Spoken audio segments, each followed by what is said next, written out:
तो अब हमारे पास पोएम है जिसका नाम है पोएम इन अक्टूबर, जो कि लिखी है डाइलिन थॉमस ने।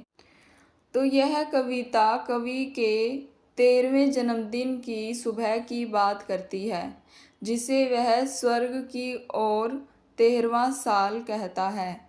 सोचो, जैसे किसी का जन्मदिन हो और वह सुबह उठकर अपने आसपास की दुनिया को एक नए और खूबसूरत तरीके से महसूस करे। कवि की नींद खुली तो उसे बंदरगाह और पास के जंगल से आने वाली आवाज़ें सुनाई दी। उसने देखा कि किनारे पर सीपियाँ इकट्ठी है और एक बगुला शांत खड़ा है, जैसे कोई पुजारी प्रार्थना कर रहा हो। पूरा किनारा ऐसा लग रहा था जैसे वह सुबह का स्वागत कर रहा हो। सुबह का इशारा था, जैसे सुबह कवि को बुला रही हो। पानी ऐसा लग रहा था जैसे प्रार्थना कर रहा हो और हवा में समुद्री चिड़ियों और कौवों की आवाज़ें गूंज रही थी। जो नावों बंधी हुई थी जो नावें बंधी हुई थी वे दीवार से टकरा रही थी, जिससे एक हल्की खट-खट की आवाज़ आ रही थी। इस बात के बीच कवि ने अपना पहला कदम बाहर रखने का मन बनाया। यह कविता एक खास सुबह के अनुभवों और भावनाओं को बहुत ही बारीकी से बताती है। यह दिखाती है कि कैसे एक आम सुबह भी कवि के लिए एक अद्भुत और गहरा अनुभव बन जाती है। तो इस फर्स्ट स्टैंजा के थीम्स को डिस्कस करते हैं। 13वां जन्मदिन यहाँ एक महत्वपूर्ण पड़ाव है, जो जीवन के एक नए चरण की शुरुआत का प्रतीक है। सुबह की ताजगी और नई शुरुआत की भावना कविता में महसूस होती है। कविता में प्रकृति के विभिन्न तत्वों, बंदरगाह, जंगल, सीपियाँ, बगुला, पानी, समुद्री चिड़िया, कोए का बहुत ही सजीव वर्णन है। यह दिखाता है कि कवि प्रकृति से कितना जुड़ा हुआ महसूस करता है और कैसे प्रकृति उसे शांति और प्रेरणा देती है। कवि अपनी सुनने और देखने की इंद्रियों का बहुत कुशलता से उपयोग करता है। वह छोटी छोटी आवाज़ों और दृश्यों को भी ध्यान से देखता और महसूस करता है, जैसे नावों की खटखट और किनारे पर खड़े बगुले का शांत रूप। स्वर्ग की ओर 13वां साल और पुजारी जैसा किनारा जैसे शब्द एक आध्यात्मिक अनुभव की ओर इशारा करते हैं। कवि को प्रकृति में कुछ पवित्र और शांत महसूस होता है, जैसे वह किसी दिव्य शक्ति से जुड़ रहा है। यह सुबह एक खास पल है जो बीत जाएगा। कवि उस पल की सुंदरता और महत्व को पकड़ना चाहती है। कविता कवि के अपने निजी अनुभव और भावनाओं को व्यक्त करती है। यह दिखाती है कि कैसे एक साधारण सुबह भी किसी के लिए गहरी और यादगार बन सकती है। तो गहरी बात यह है कि यह कविता हमें सिखाती है कि हमें अपने आसपास की छोटी छोटी चीज़ों पर भी ध्यान देना चाहिए। प्रकृति में और हमारे रोज़मर्रा के जीवन में भी बहुत सुंदर और गहराई छिपी होती है, जिसे महसूस करने की ज़रूरत है। कवि का यह जन्मदिन और सुबह का अनुभव हमें याद दिलाता है कि हर नया दिन एक नई शुरुआत और नए अनुभवों का मौका होता है। उस पल जब कवि ने शहर को शांत और सोया हुआ पाया तो वह निकल पड़ा। उसका जन्मदिन पानी की आवाज़ के साथ शुरू हुआ, जैसे नदी या समुद्र की लहरें उसे जन्मदिन की बधाई दे रही हो। पंखों वाले पेड़ों के पक्षी, शायद ऊंचे पेड़ों पर बैठे पक्षी, उनके नाम को गाते हुए खेतों और सफ़ेद घोड़ों से ऊपर उड़ रहे थे। यह ऐसा लग रहा था जैसे पूरी प्रकृति उसके जन्मदिन का जश्न मना रही है। और कवि उठा, जैसे एक नए मौसम में प्रवेश कर रहा हो, एक बरसाती शरद ऋतु में, जब अपने जीवन के सभी दिनों की बौछार में बाहर घूमने निकला। यह सभी दिनों की बौछार उसके बीते हुए अनुभवों और यादों को दर्शाती है, जो इस खास दिन पर उसके साथ है। जब उसने सीमा पार करने वाली सड़क पकड़ी तो समुद्र में ज्वार चढ़ा हुआ था और एक बगुले ने गोता लगाया। यह दृश्य प्रकृति में एक महत्वपूर्ण पल को दर्शाता है, जो कवि के जीवन में एक नए मोड़ का प्रतीक हो सकता है। और जैसे ही शहर जागा, शहर में फाटक बंद हो गए। यह थोड़ा विरोधाभासी लगता है। जब कवि बाहर निकल रहा है, शहर जाग रहा है और उसके लिए रास्ते बंद हो रहे हैं। यह शायद कवि की व्यक्तित्व यात्रा और दुनिया के साथ उसके बदलते रिश्ते को दिखाता है। वह एक अलग राह चुन रहा है जबकि दुनिया अपनी सामान्य गति में आ रही है। तो इसके थीम्स डिस्कस करते हैं कि कवि का शहर से निकलना और सीमा पार करना एक व्यक्तिगत यात्रा और दुनिया से थोड़ा अलग होने की इच्छा को दर्शाता है। फाटक का बंद होना इस अलगाव को और भी दिखाता है। सभी दिनों की बौछार यह बताती है कि कवि का अतीत उसके वर्तमान की कवि का अतीत उसके वर्तमान पर गहरा प्रभाव डालता है। खासकर इस महत्वपूर्ण दिन पर उसकी यादें और अनुभव उसके साथ चलते हैं। पानी, पक्षी, खेत, सफ़ेद घोड़े, ज्वार, बगुला, ये सभी प्राकृतिक तत्व कवि के अनुभव को समृद्ध करते हैं और प्रतीकात्मक अर्थ रखते हैं। पक्षियों का नाम गाना एक स्वागत और खुशी का प्रतीक हो सकता है, जबकि बगुले का गोता एक बदलाव या एक अवसर का संकेत दे सकता है। जन्मदिन अक्सर आत्मनिरीक्षण का समय होता है। कवि अपने जीवन के बीते हुए दिनों पर विचार कर रहा है और एक नई दिशा की ओर बढ़ रहा है। सीमा पार करना और शहर के फाटक का बंद होना परिवर्तन और एक नए रास्ते को चुनने का प्रतीक है। कवि शायद अपने जीवन में एक नया अध्याय शुरू करना चाहता है।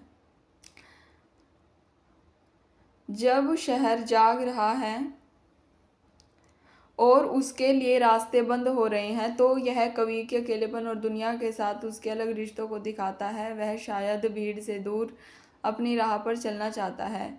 तो गहरी बात यह है कि यह हिस्सा कवि के एक महत्वपूर्ण मोड़ पर होने की भावना को व्यक्त करता है। उसका जन्मदिन उसे अपने अतीत पर विचार करने और भविष्य की ओर एक नया कदम बढ़ाने का अवसर देता है। प्रकृति उसके साथ है, लेकिन कहीं न कहीं वह दुनिया से एक अलग राह चुन रहा है। यह कविता हमें अपने जीवन में आने वाले ऐसे मोड़ों पर विचार करने के लिए प्रेरित करती है, जब हम अपने अनुभवों से सीखते हुए एक नई दिशा की ओर बढ़ते हैं। तो जो ये स्प्रिंग फुल है, तो यहाँ स्प्रिंग फुल का मतलब है वसंत ऋतु से भरा हुआ। कवि कल्पना कर रहा है कि उड़ते हुए बादलों में बहुत सारे लर्क, एक प्रकार की एक छोटी गाने वाली चिड़िया है, जैसे वसंत ऋतु में आकाश में उड़ते और गाते हैं। रेलिंग क्लाउड यानी लुढ़कते हुए बादल, और सड़कों के किनारे की झाड़ियाँ सीटी बजाती हुई काली चिड़ियों से भरी हुई है। ब्रिमिंग का मतलब होता है लबालब, भरा हुआ होना। ऐसा लगता है मानो झाड़ियों में बहुत सारी काली चिड़ियाएँ बैठी हैं और अपनी मधुर सीटी जैसी आवाज़ निकाल रही हैं। और अक्टूबर का सूरज गर्मी जैसा है। अक्टूबर का महीना आमतौर पर पतझड़ का होता है और इसमें हल्की ठंड होती है, लेकिन यहाँ सूरज गर्मी जैसा महसूस हो रहा है, जैसे गर्मी के दिन में होता है। तो ये सब चीज़ें पिछली पंक्ति की भावना को और पुष्ट करती है कि अक्टूबर का मौसम गर्मी जैसा है। पहाड़ के कंधे पर यानी पहाड़ के ढाल पर, यह एक ऊंचाई वाली जगह को दर्शाता है। यहाँ अचानक सुखद मौसम और मधुर गायक चिड़ियाएँ आ गई। फूड क्लाइमेट्स का मतलब है मन, भावना, मौसम। ऐसा लगता है कि अचानक मौसम सुहावना हो गया और मीठा गाने वाली चिड़िया वहाँ आ गई। सुबह के समय जब मैं घूम रहा था और सुन रहा था, कवि बता रहा है कि यह सब कुछ हुआ सुबह के समय जब वह कहीं घूम रहा था और प्रकृति की आवाज़ें सुन रहा था। रिंगिंग का मतलब है निचोड़ना, लेकिन यहाँ बारिश की बूंदों के गिरने या टपकने की आवाज़ को दर्शा रहा है, जैसे पानी निचोड़ने पर टपकता है। बारिश की बूंदों के टपकने की आवाज़। ठंडी हवा चल रही थी। दूर नीचे जंगल में कवि उस जगह से नीचे दूर एक जंगल को देख रहा है जहाँ ठंडी हवा चल रही है। तो इसके थीम्स देखते हैं कि चिड़िया, बादल, सूरज, बारिश, हवा, जंगल का सुंदर वर्णन करती है। कवि की संवेदनशीलता इन प्राकृतिक दृश्यों और ध्वनियों को महसूस करने और व्यक्त करने में झलकती है। वह सुबह के समय घूमते हुए इन सब को सुनता और महसूस करता है। कवि में अलग अलग मौसमों और समयों का एक अजीब मिश्रण दिखाई देता है। वसंत की चिड़िया, अक्टूबर का गर्मी जैसा सूरज, यह शायद कवि के मन की स्थिति का समृद्धि को दर्शाता है, जहाँ अलग अलग समय की यादें एक साथ आ रही हैं। कवि एक पहाड़ी के ढाल पर है और वहाँ से नीचे दूर जंगल को देख रहा है। यह स्थान उसे प्रकृति के विभिन्न पहलुओं को एक साथ अनुभव करने का मौका देता है। उसका प्रेक्ष्य ऊपर से नीचे की ओर है, जिससे उसे एक विस्तृत दृश्य मिलता है। कविता में वेंडर्ड एंड लिसन यानी घूमा और सुना शब्दों पर जोर दिया गया है, और कवि न केवल प्रकृति को देख रहा है बल्कि उसकी आवाज़ों को भी ध्यान से सुन रहा है। चिड़िया की सीटी, बारिश की बूंदों का टपकना, हवा का चलना, यहाँ श्रवण का अनुभव कविता में एक महत्वपूर्ण भूमिका निभाता है। तो उसके बाद हमने देखा कि here were found climates and sweet singer suddenly, यानी इस पंक्ति में सडनली यानी अचानक शब्द एक महत्वपूर्ण भाव पैदा करता है। यह बताता है कि सुखद मौसम और मधुर आवाज़ें अचानक से प्रकट हुई, जो जीवन की क्षणभंगुरता और अप्रत्याशितता को दर्शा सकती है। संक्षेप में यह कविता प्रकृति के सौंदर्य, विभिन्न समयों के मिश्रण, एक विशेष स्थान के प्रकृति के अवलोकन और श्रवण के अनुभव को दर्शाता है। इसमें क्षणभंगुरता और अप्रत्याशितता का भी भाव है। एक धुंधली समय थी और हल्की हल्की बारिश हो रही थी। बारिश की बूंदें उस छोटे से होते जा रहे बंदरगाह पर गिर रही थी। बंदरगाह पर अब पहले जैसा व्यस्त नहीं था। बंदरगाह पहले जैसा व्यस्त नहीं था, कुछ नाव ही दिख रही थी। बारिश की बूंदें समुद्र के ऊपर भी गिर रही थी। समुद्र के किनारे पर छोटा सा चर्च था जो बारिश में भीग रहा था। वह इतना छोटा दिख रहा था जैसे कोई घोंघा हो। उस चर्च की मीनारें जो घोंघे के सींगों की तरह लग रही थी, धुंध के बीच में झांक रही थी। थोड़ी दूर पर एक किला खड़ा था। वह भूरे रंग का था, जैसे उल्लू का रंग होता है। धुंध और बारिश के कारण वह और भी रहस्यमय लग रहा था। तो जो ये पंक्तियां हैं, स्टार्टिंग हमने देखा कि बंदरगाह की तस्वीर दिखाती है जो धीरे धीरे कम होता जा रहा है। शायद उसकी रौनक फीकी पड़ गई है या व्यापार कम हो गया है। यह बदलाव और क्षीणता के विषय को दर्शाता है। फिर हमने देखा कि चर्च को घोंघे के आकार का बताया गया है। यह समुद्र की विशालता के सामने चर्च की छोटी उपस्थिति को दर्शाता है। यह जीवन में छोटी और बड़ी चीज़ों के सापेक्ष महत्व को दिखा सकता है।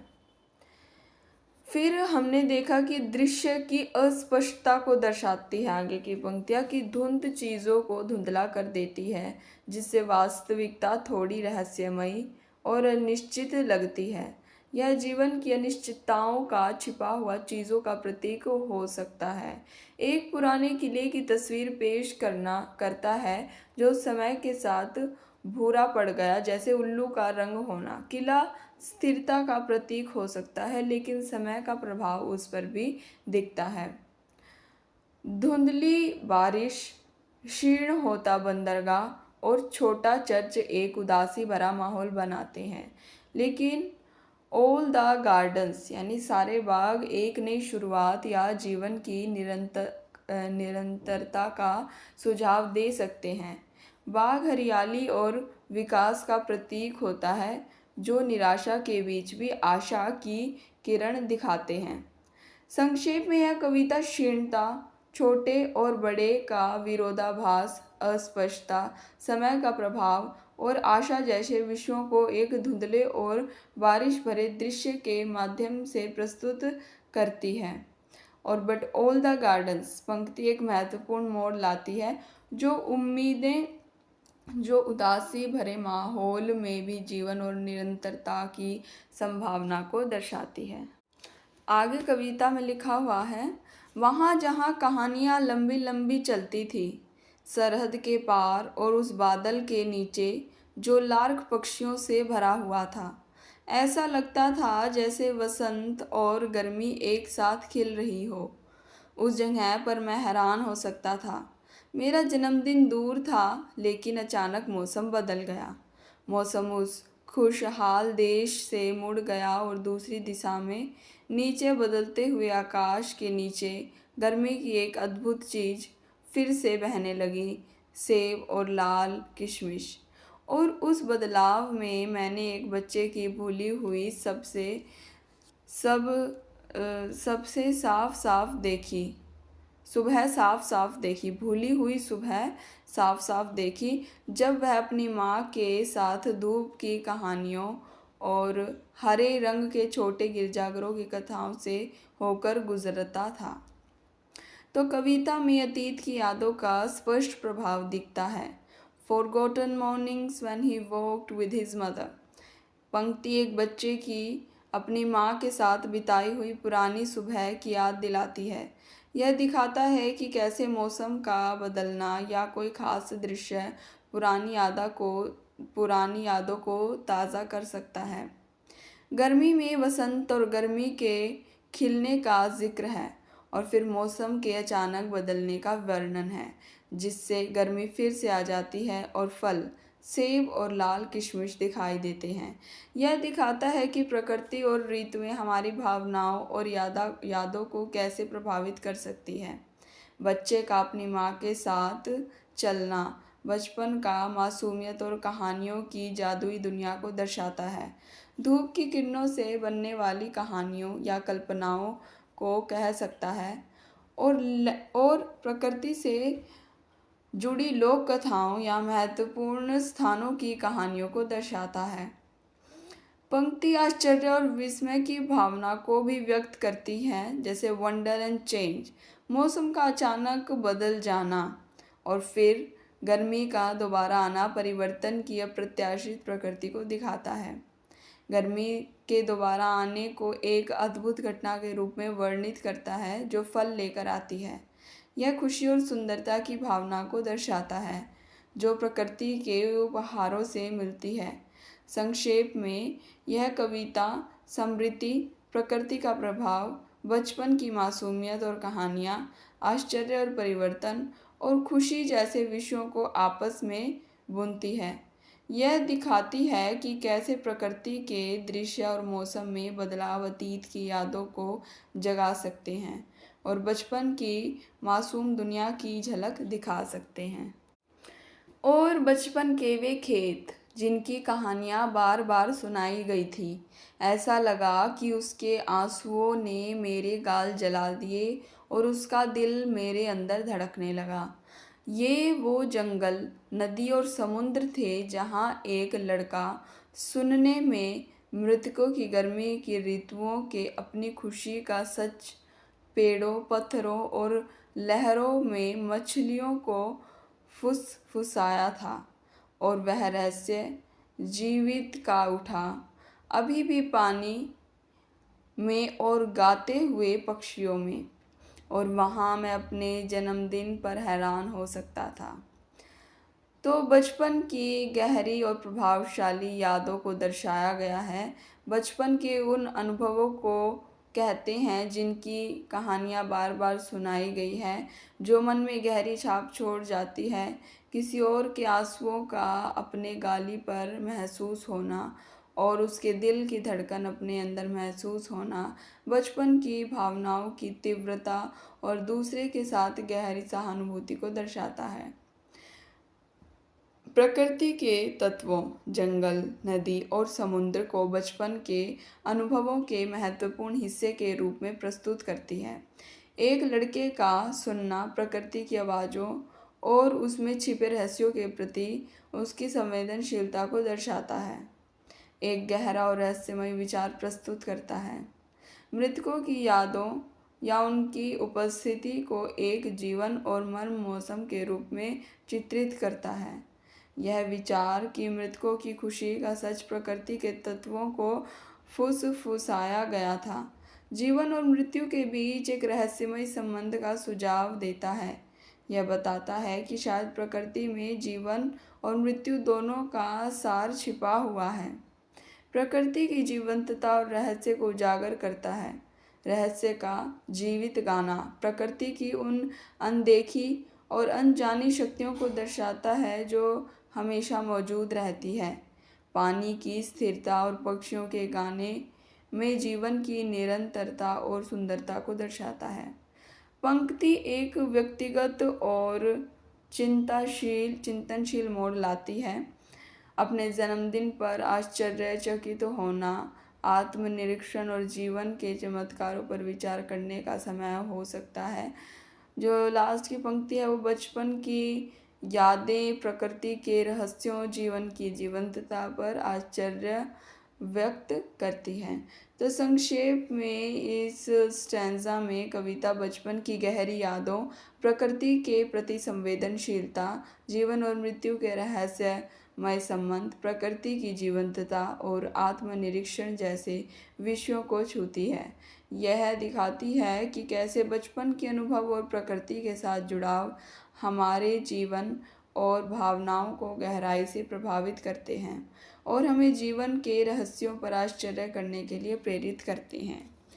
अब हम स्टैंजा पढ़ेंगे जो कि शुरू होता है, away but the weather turn around all the true से लेकर इट एज फॉलोज तक।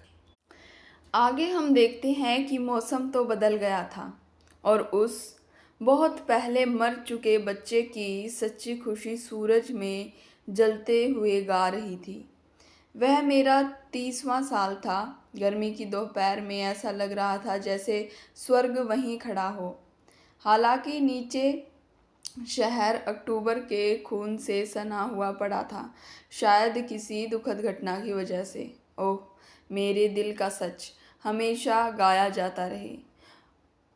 इस ऊंची पहाड़ी पर, साल के इस मोड़ पर।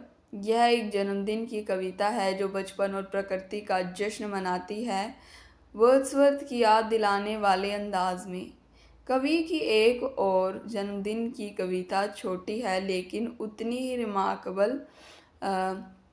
वह इस प्रकार से है।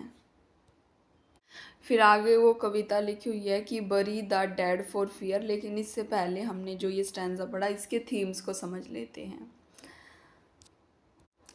तो हमने देखा कि भले ही परिस्थितियां बदल गई हो, लेकिन अतीत के बच्चे की सच्ची खुशी आज भी सूरज की तरह चमक रही है।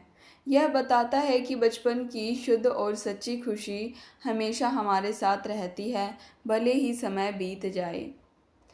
फिर कवि के जीवन के एक महत्वपूर्ण पड़ाव यानी 30वें वर्ष को दर्शाता है। यह समय के बीतने और जीवन के विभिन्न चरणों को याद करने का क्षण है। स्वर्ग जैसा शांत और सुंदर दृश्य गर्मी की दोपहर में और नीचे शरद की दुखद स्थिति यानी अक्टूबर ब्लड शायद किसी दुखद या हिंसक घटना का प्रतीक है जो पतझड़ के रंग की तरह शहर पर छाई हुई है। के बीच एक विरोधाभास है। यह जीवन में सुख और दुख के सह अस्तित्व को दिखा सकता है। कवि की गहरी इच्छा को व्यक्त करता है कि उसके दिल की सच्चाई हमेशा गाई जाती रहे, यानी हमेशा व्यक्त होती रहे। वह अपनी भावनाओं और विचारों को दुनिया के साथ साझा करने की मानवीय इच्छा को दर्शाता है। एक विशेष स्थान यानी ऊंची पहाड़ी और समय यानी साल का मोड़ शायद जन्मदिन के आसपास को इंगित करता है, जहां कवि चिंतन कर रहा था। ऊंची पहाड़ी एक ऐसा स्थान का प्रतीक हो सकता है जहां से कोई अपने जीवन और यादों को बेहतर ढंग से देख सकता है। अंतिम पंक्तियां स्पष्ट रूप से कविता के मुख्य विषयों को बताती है, बचपन और प्रकृति का उत्सव। वर्ड्सवर्थ का उल्लेख प्रकृति और बचपन के प्रति रोमांटिक दृष्टिकोण को दर्शाता है। यह कविता इन दोनों के महत्व को याद दिलाती है। संक्षेप में ये जो स्टैंजा है कविता का, अतीत की खुशी, जीवन के पड़ाव, सुख और दुख का विरोधाभास, सच्चाई को व्यक्त करने की इच्छा, प्रकृति के साथ स्मृति का संबंध और बचपन व प्रकृति के महत्व जैसे विषयों पर केंद्रित है। यह एक चिंतनशील कविता है जो जीवन के अनुभवों और भावनाओं पर विचार करती है। तो आगे की जो लाइनें हैं, बरी द डेड फॉर फियर से लेकर for ever is, I advance for as long as for ever is तक समझते हैं। मरे हुओं को दफना दो, कहीं डर के मारे वे मेहनत करते हुए कब्र तक न चले जाएं। प्राकृतिक दरवाजे के निचले हिस्से में मैं एक दर्जी की तरह दुबक गया, एक यात्रा के लिए कफन सी रहा था। उस सूरज की रोशनी में जो मांस खाने वाला लग रहा था, मरने के लिए तैयार कामुक चाल शुरू हुई। मेरी लाल नसें पैसे से भरी हुई थी। उस प्राथमिक शहर की अंतिम दिशा में मैं तब तक आगे बढ़ता हूँ जब तक हमेशा के लिए है। तो मृत्यु के बाद भी कष्ट की आशंका को दर्शाया गया है। यह एक अजीब और परेशान करने वाला विचार है कि मृतकों को आराम नहीं मिलेगा और वे कब्र तक भी मेहनत करते हुए जाएंगे। इसके विपरीत अगली पंक्तियाँ एक जीवित व्यक्ति की तैयारी को दर्शाता है, जैसे वह किसी यात्रा के लिए कफन सी रहा हो। यह जीवन या मृत्यु की यात्रा के लिए तैयारी का प्रतीक हो सकता है। एक प्राकृतिक स्थान को मानवीय क्रिया के साथ जोड़ा गया है। यह दिखाता है कि मनुष्य प्रकृति के बीच अपनी जगह और उद्देश्य ढूंढने की कोशिश करता है। सूर्य को एक हिंसक और विनाशकारी शक्ति के रूप में चित्रित करता है, एक शक्तिशाली रूपक है। मीट ईटिंग सन एक शक्तिशाली रूपक है जो सूर्य की प्रचंड गर्मी और जीवन को सुखाने वाली क्षमता को दर्शाता है। मृत्यु की तैयारी के साथ कामुकता यानी सेंशुअल स्टर्ट और भौतिक धन, red veins full of money को जोड़ता है। यह जीवन में भौतिक इच्छाओं और शारीरिक आकर्षण की शक्ति को दर्शाता है, भले ही मृत्यु का सामना करना पड़े। एक विरोधाभासी और शक्तिशाली छवि है। Red veins full of money एक विरोधाभासी और शक्तिशाली छवि है जो जीवन शक्ति और भौतिक संपत्ति के बीच संबंध को दर्शाती है। एक अंतिम गंतव्य, final direction of the elementary town की ओर यात्रा को दर्शाता है और अनंत काल तक चलती है, as long as for ever is. तो एलिमेंट्री टाउन शायद जीवन की बुनियादी या आवश्यक जगह का प्रतीक है जो अनंत काल तक आगे बढ़ता जीवन की निरंतरता या मृत्यु के बाद की यात्रा को दर्शा सकता है। तो संक्षेप में यह जो लाइनें हैं, ये मृत्यु का डर, जीवन और मृत्यु की तैयारी, प्रकृति के साथ मानवीय संबंध, विनाशकारी शक्ति, भौतिकवाद और कामुकता और अंतिम गंतव्य की अनंत यात्रा जैसे जटिल विषयों को एक साथ बुनती है। यह जीवन और मृत्यु के बीच तनाव, भौतिक इच्छाओं की शक्ति और अंतता की अवधारणा का विचार करती है। नेक्स्ट स्टैंजा हम देखेंगे जो स्टार्ट होता है, now as I was young and easy से लेकर the foxes on the hills barked clear and cold तक। जब मैं जवान और बेफिक्र था, सेब के पेड़ों की डालियों के नीचे, उस झुकते हुए घर के पास जहाँ घास हरी थी और सब खुश थे, ऊपर रात तारों से भरी थी। उस समय मुझे ओले और चढ़ाई करने दो, उसके जीवन के सुनहरे दिनों में। और सम्मानित गाड़ियों के बीच मैं सेब के कस्बों का राजकुमार था। और एक समय नीचे मेरे पास शानदार पेड़ और पत्तियां थी, डेज़ी और जो से भरी पगडंडी थी, गिरती हुई रोशनी की नदियों के नीचे। और जैसे मैं हरा और बेफिक्र था, खलियानों के बीच मशहूर था, उस खुशहाल आंगन के पास गाता था जैसे कि खेत ही मेरा घर हो। उस सूरज में जो एक बार ही जवान होता है, उस समय मुझे खेलने और रहने दो। उस समय मुझे खेलने और रहने दो अपनी क्षमताओं की दया में सुनहरा। और हरा और सुनहरा मैं शिकारी और चरवाहा था। बछड़े मेरी सींग पर गाते थे, पहाड़ियों पर लोमड़ियाँ साफ और ठंडी आवाज़ में भौंकती थी। तो कविता की जो लाइंस है बचपन की एक खुशनुमा तस्वीर पेश करती है। सेब के पेड़ों के नीचे बेफिक्र रहना, हरी घास और तारों भरी रातें, यह बचपन की सरलता और खुशी को दर्शाता है। कविता में प्रकृति की कई तत्व मौजूद हैं, जैसे सेब के पेड़, घास, तारे, पेड़ पत्तियाँ, डेज़ी, जौ, नदियाँ, सूरज, पहाड़, लोमड़ियाँ। ये बचपन में प्रकृति के साथ गहरे जुड़ाव और उसके सौंदर्य का अनुभव करने को दर्शाता है। फिर हम देखते हैं कि अतीत के सुनहरे दिनों की याद दिलाई जाती है जब सब कुछ आसान और खुशनुमा था। हे डेज जीवन के सबसे अच्छे और सबसे शक्तिशाली समय को कहते हैं। फिर बचपन की कल्पना शक्ति को दर्शाया गया है, जहाँ कवि खुद को सेब के कस्बों का राजकुमार और पेड़ों और पत्तियों का स्वामी मानता है। यह बचपन के खेल और कल्पना में खुद को महत्वपूर्ण महसूस करने की भावना को व्यक्त करता है। खेत को घर के रूप में महसूस करने और वहाँ खुशी से गाने की भावना को दर्शाता है।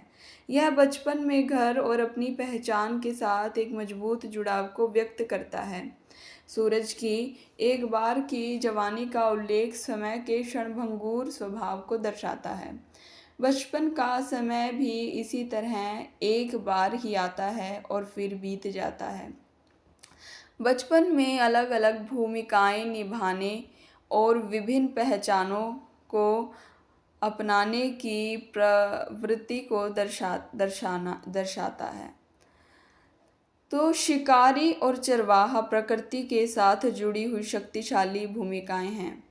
तो यह जो लाइंस है बचपन की खुशी, प्रकृति का साथ गहरा संबंध, अतीत की सुनहरी यादें, कल्पना शक्ति, घर और पहचान की भावना, समय का क्षणभंगुर स्वभाव और बचपन में निभाई गई विभिन्न भूमिकाओं जैसे विषय को खूबसूरती से प्रस्तुत करती है। यह बचपन के एक ऐसे दौर की याद दिलाती है जब जीवन सरल, खुशनुमा और प्रकृति से भरपूर था। और वह सैबत का दिन धीरे धीरे बज रहा था पवित्र झरनों के पत्थरों में। सैबात होता है जब जो भी क्रिश्चियंस या फिर जूस का जो भी वो एक दिन पे भगवान के लिए मनाते हैं, फीस्ट वगैरह रखते हैं, वही।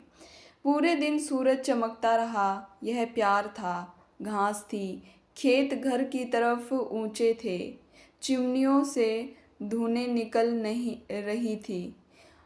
यह हवा थी और खेलते हुए प्यार और पानी जैसा था, और आग की तरह हरी घास थी।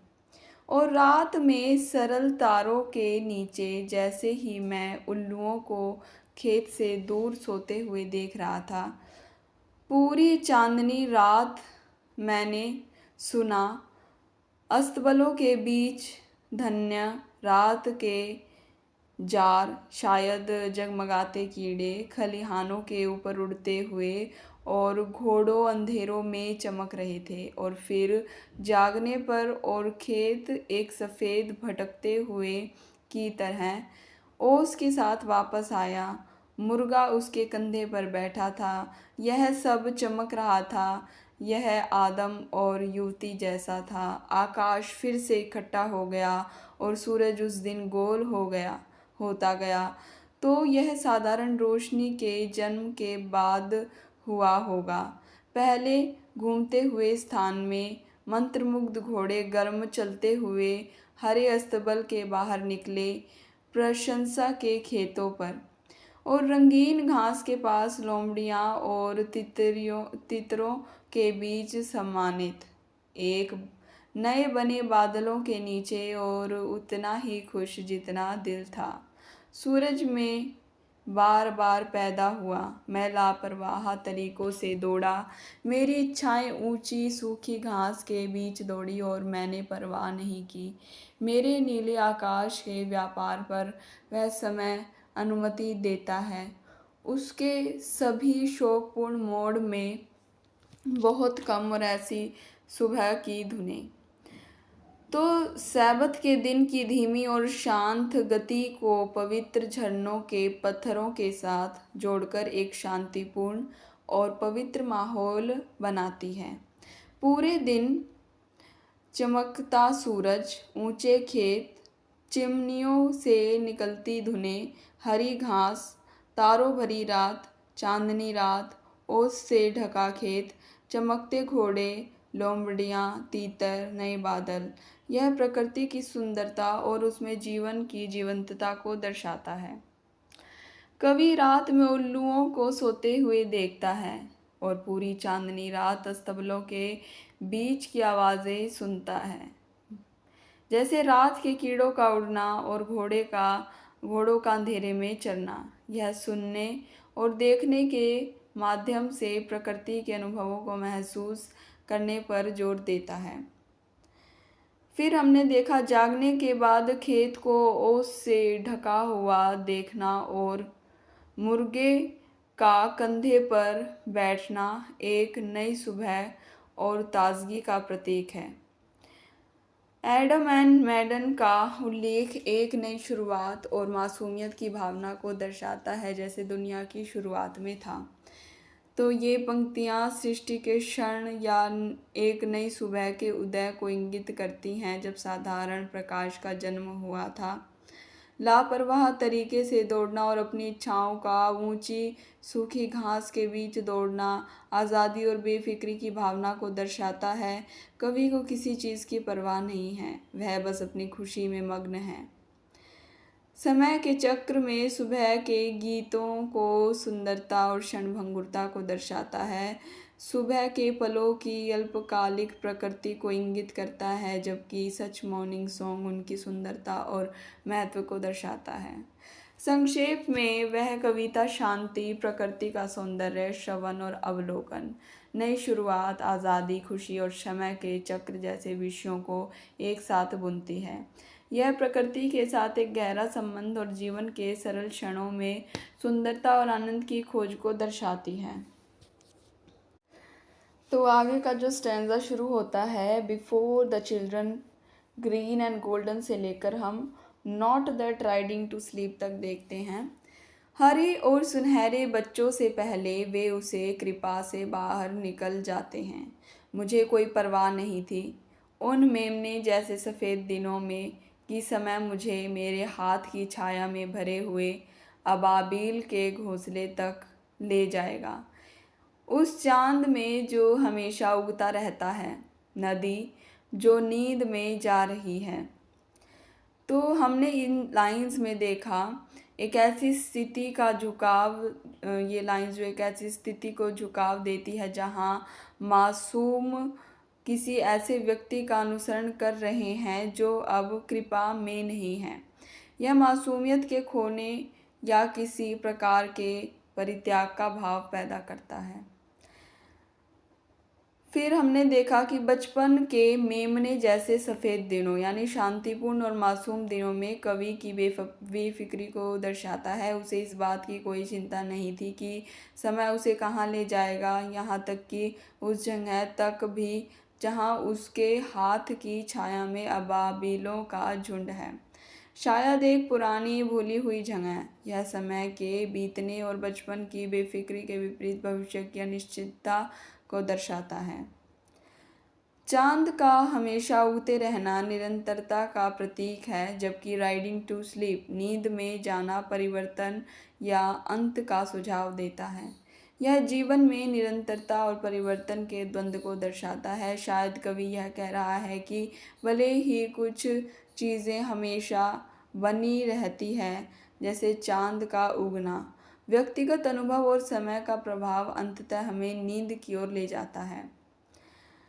अबाबिलों का झुंड जो हाथ की छाया में है, सुरक्षा और आश्रय का भाव दे सकता है। हालांकि यह छाया क्षणिक है, जो इस सुरक्षा की क्षीणता को भी दर्शाता है। यह बचपन की सुरक्षा और बड़े होने पर आने वाली असुरक्षा की भावना को व्यक्त कर सकता है। कवि का बचपन के दिनों को याद करना और उस समय की बेफिक्री का उल्लेख करना वर्तमान से एक प्रकार का अलगाव दर्शाता है। स्वोलन थ्रोंग्ड लॉफ्ट एक विशिष्ट स्थान है जो अतीत की यादों से जुड़ा हुआ है और वर्तमान में कवि उस समय की मासूमियत को याद कर रहा है। तो यह है जो लाइनें हैं, मासूमियत का खोना, बचपन की बेफिक्री के विपरीत समय का प्रभाव, निरंतरता और परिवर्तन का द्वंद्व, सुरक्षा और क्षीणता की भावना और अतीत की यादों के साथ वर्तमान का अलगाव जैसे विषयों पर विचार करती है। यह बचपन के एक बीते हुए समय और वर्तमान की वास्तविकता के बीच एक सूक्ष्म तुलना प्रस्तुत करती है। तो अब जो लाइन शुरू होती है, I should hear him fly से लेकर though I sang in the chains like the sea तक देखते हैं। मुझे उसकी ऊंचे खेतों के साथ उड़ने की आवाज़ सुननी चाहिए थी और उस खेत में हमेशा के लिए जागना था जो उस बंजर ज़मीन से भाग गया था। ओह, जब मैं जवान और बेफिक्र था, उसकी दया के सहारे समय ने मुझे हरा भरा रखा और मरता हुआ भी। हालांकि मैं अपनी बेड़ियों में समुद्र की तरह गाता रहा। फिर हमने देखा कि बचपन, इस लाइंस में हमने देखा कि एक ऐसे बचपन की याद दिलाती है जो अब खो गया है। Farm forever, flat and childless land, बंजर ज़मीन से जुड़ा हुआ है जो शायद खुशियों की कमी या अकेलेपन को दर्शाता है। कवि उस बचपन की आवाज़ों और अनुभवों को याद करना चाहता है। Time held me green and dying, समय के द्वैत प्रभाव को दर्शाता है। ग्रीन यानी ताजगी और जीवन, एंड डाइंग यानी क्षीणता और मृत्यु। यह बताता है कि समय सभी चीज़ों को बदलता है और जीवन में खुशी और दुखी दोनों होते हैं। बचपन की बेफिक्री और किसी और की मर्जी यानी दया पर निर्भरता को दर्शाता है। यह बचपन में दूसरों पर आश्रित रहने की भावना को व्यक्त करता है। चेन्स यानी कि बेड़ियाँ बंधन और सीमाओं का प्रतीक है, लेकिन सैंग लाइक द सी, समुद्र की तरह गाना, उस बंधन में भी अभिव्यक्ति और जीवन शक्ति को दर्शाता है। यह बताता है कि मुश्किल परिस्थितियों में भी आत्मा अपनी आवाज़ और पहचान बनाए रख सकती है। समुद्र की तरह गाना स्वतंत्रता, गहराई और निरंतरता का भाव भी देता है। तो इन लाइंस में खोए हुए बचपन की यादें, समय के परिवर्तनकारी प्रभाव, बेफिक्री के साथ निर्भरता की भावना और बंधन में भी अभिव्यक्ति की शक्ति जैसे विषयों पर बात करती हैं। यह एक ऐसा समय को याद करती है जो अब नहीं है, लेकिन उसकी भावनाएं आज भी कवि के अंदर मौजूद है। जैसे समुद्र अपनी सीमाओं के भीतर भी गाता रहता है। कभी नहीं, जब तक कि मानवता बनाने वाली पक्षी, जानवर और फूल, पिता बनाने और सभी विनम्र अंधेरे चुप्पी के साथ अंतिम रोशनी के टूटने और उस शांत घंटे के बारे में नहीं बताते जब समुद्र लगाम में बंधे हुए लुढ़कते हुए आता है। तो हमने इसमें देखा कि मानवता को सृष्टि के कर्ता के रूप में प्रस्तुत करता है, जिसमें पक्षी, जानवर और फूल शामिल है। यह जीवन की विविधता और उसमें मनुष्य की भूमिका को दर्शाता है। नेक्स्ट जो लाइन है, feathering and all humbling darkness tells with silence the last light breaking, अंधेरे को एक शक्तिशाली और विनम्र करने वाली शक्ति के रूप में चित्रित करता है, जो चुप्पी के साथ अंतिम रोशनी से टूटने की कहानी कहता है। यह अंधेरे और प्रभाव के बीच के शाश्वत चक्र और उसके महत्व को दर्शाता है। अंधेरा अक्सर अज्ञात और रहस्य का प्रतीक होता है, जबकि प्रकाश ज्ञान और नई शुरुआत का प्रतीक होता है। एक शांत समय का वर्णन करती हैं जो नेक्स्ट लाइन है। जब समुद्र लगाम में बंधे हुए लुढ़कते हुए आता है, यह प्रकृति की अपार शक्ति को दर्शाता है जो शांत समय में भी निहित है। जैसे कि समुद्र अपनी ऊर्जा को नियंत्रित करके रखता है। हार्नेस शब्द नियंत्रण और शक्ति दोनों का भाव देता है। कविता में नेवर अंटिल से शुरू होकर एक ऐसा समय की ओर इशारा किया गया है जब कुछ रहस्यमय प्रकट होगा। यह समय अभी नहीं आया, लेकिन इसका इंतज़ार है। यह समय और रहस्य के तत्वों को एक साथ लाता है, चुप्पी को एक शक्तिशाली संचार के रूप में प्रस्तुत करता है। अंधेरा चुप्पी के माध्यम से अंतिम रोशनी के टूटने की कहानी कहता है। यह बताता है कि कुछ महत्वपूर्ण बातें शब्दों के बिना भी व्यक्त की जा सकती हैं। यह कविता मानवता और सृष्टि, अंधेरा और प्रकाश का चक्र, शांत समय में प्रकृति की शक्ति, समय और रहस्य, और चुप्पी की संचार शक्ति जैसे विषयों पर विचार करती है। यह एक ऐसे क्षण का इंतजार करती है जब प्रकृति और समय के रहस्य शांत रूप से प्रकट हो। और मुझे फिर से उस गोल घेरे में प्रवेश करना होगा, पानी की बूंद के सियोम में और मक्के की बाली के आराधनालय में। क्या मैं एक ध्वनि की छाया में प्रार्थना करूं या अपने नमकीन बीज बोऊं, शोक मनाने के लिए टाट के कपड़े की सबसे छोटी घाटी में। कवि एक ऐसे मोड़ पर खड़ा है जहां उसे एक चक्र में फिर से प्रवेश करना है। यह चक्र पानी की बूंद के सियोन और मक्के की बाली के आराधनालय के रूप में दर्शाया गया है। ये दोनों ही कविता छोटी और साधारण चीज़ों में पवित्रता और महत्व को दर्शाती है। पानी की बूंद जीवन का स्रोत है और सियोन पवित्र स्थान का प्रतीक, मक्के की बाली पोषण और समुदाय का प्रतीक है और आराधनालय प्रार्थना का स्थान है। कवि खुद से सवाल करता है कि क्या उसे एक ध्वनि की छाया में प्रार्थना करनी चाहिए। यह एक स्पष्ट और शायद अपर्याप्त प्रार्थना का सुझाव देता है, जैसे किसी चीज़ की सिर्फ झलक या याद। फिर वह पूछता है कि क्या उसे अपने नमकीन बीज बोने चाहिए, यानी शौक मनाने के लिए टाट के कपड़े की सबसे छोटी घाटी में। नमकीन बीज निराशा, दुख या पश्चाताप का प्रतीक हो सकते हैं, और टाट का कपड़ा शोक का पारंपरिक वस्त्र है। सबसे छोटी घाटी दुख की एक निजी और शायद छिपी हुई जगह को दर्शाती है। कुल मिलाकर ये पंक्तियाँ एक ऐसे व्यक्ति के आंतरिक संघर्ष को दर्शाती है जो एक नए चरण में प्रवेश करने वाले हैं, लेकिन वह अनिश्चित है कि उसे कैसे आगे बढ़ना चाहिए। वह सोच रहा है कि क्या उसे सतही या अपर्याप्त तरीके से, यानी ध्वनि की छाया में प्रार्थना जुड़ना चाहिए या अपने दुखों और पश्चातापों को एक निजी स्थान पर व्यक्त करना चाहिए। गोल घेरे में फिर से प्रवेश जीवन के चक्र और अनुभवों की पुनरावृत्ति का सुझाव देना चाहिए, जहां व्यक्ति को बार बार चुनौतियों और निर्णयों का सामना करना पड़ता है। उस बच्चे की मौत की महानता और जलन, मैं हत्या नहीं करूँगा। उसके जाने की महानता एक गंभीर सच्चाई के साथ, न ही मैं सांस की राहों पर और अधिक निंदा करूँगा। निर्दोषता और जवानी में शोक गीत के साथ। तो उस बच्चे की मौत का जो दुख था वह बहुत बड़ा और दिल को जलाने वाला था, लेकिन मैं बदला नहीं लूँगा, किसी को मारूँगा नहीं। उसका जाना यह एक ऐसी सच्चाई है जो बहुत गंभीर है और इसे मानना ही होगा।